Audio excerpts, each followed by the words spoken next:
কাবা শরীফ ধ্বংসের পরিকল্পনাকারী হস্তি বাহিনীর ঘটনা আবিসিনিয়ার বাদশার পক্ষ থেকে ইয়ামানে আব্রাহা নামক একজন শাসনকর্তা ছিল।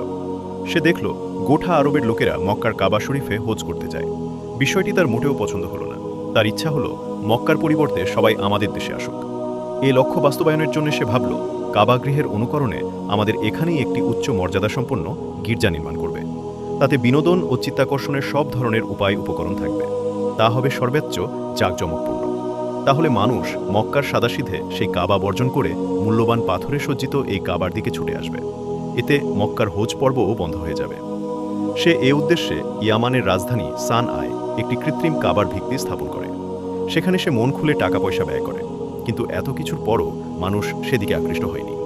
আরবরা, বিশেষ করে কুরাইশ গোত্রের লোকেরা যখন আব্রাহার এই কৃত্রিম কাবা সম্পর্কে জানতে পারল, চরম উত্তেজিত হয়ে উঠল। একজন তো ঘৃণাভরে উক্ত কাবায় গিয়ে মলত্যাগ করে, কারো কারো মতে আরবের একজন লোক আগুন জ্বালিয়েছিল।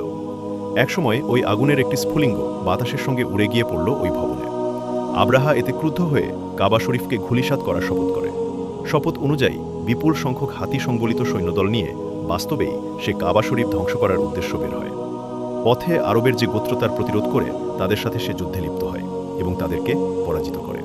নবীজির দাদা আব্দুল মুত্তালিব ছিলেন তখন কুরাইশ গোত্রের নেতা এবং কাবা শরীফের মুতাওয়াল্লি। তিনি এ সংবাদ জানতে পেরে বললেন, লোক সকল, তোমরা নিজেদেরকে রক্ষা করার ব্যবস্থা করো। কাবার মালিকই কাবাকে রক্ষা করবেন। আব্রাহা পথ পরিষ্কার দেখে বিশ্বাস করে নিল যে এখন আর কাবা ধ্বংস করা কঠিন কাজ নয়, কারণ সেদিক থেকে মোকাবেলা করার কেউ নেই। আব্রাহা যখন মক্কার নিকটবর্তী মুহাসসার উপত্যকার নিকট পেছল, তখন সমুদ্রের দিকে থেকে হলুদ আর সবুজ রঙের ক্ষুদ্র পক্ষীর ঝাঁক আসতে দেখল। প্রতিটি পাখির ঠাটে ও পাঞ্জায় ক্ষুদ্র ক্ষুদ্র কঙ্কর ছিল। ওই পক্ষীগুলো সৈন্যদের উপর কঙ্করের বৃষ্টি বর্ষণ করতে লাগল। আল্লাহর কঙ্কর জাতীয় সেই পাথরগুলো বন্দুকের গুলির চেয়েও বেশি কাজ করল।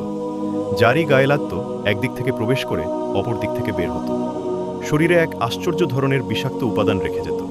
তাতে অনেক সৈন্য ঘটনাস্থলেই প্রাণ হারায়, আর যারা পলায়ন করে তারা মহা কষ্ট ভোগ করে মৃত্যুমুখে পতিত হয়। মহান আল্লাহর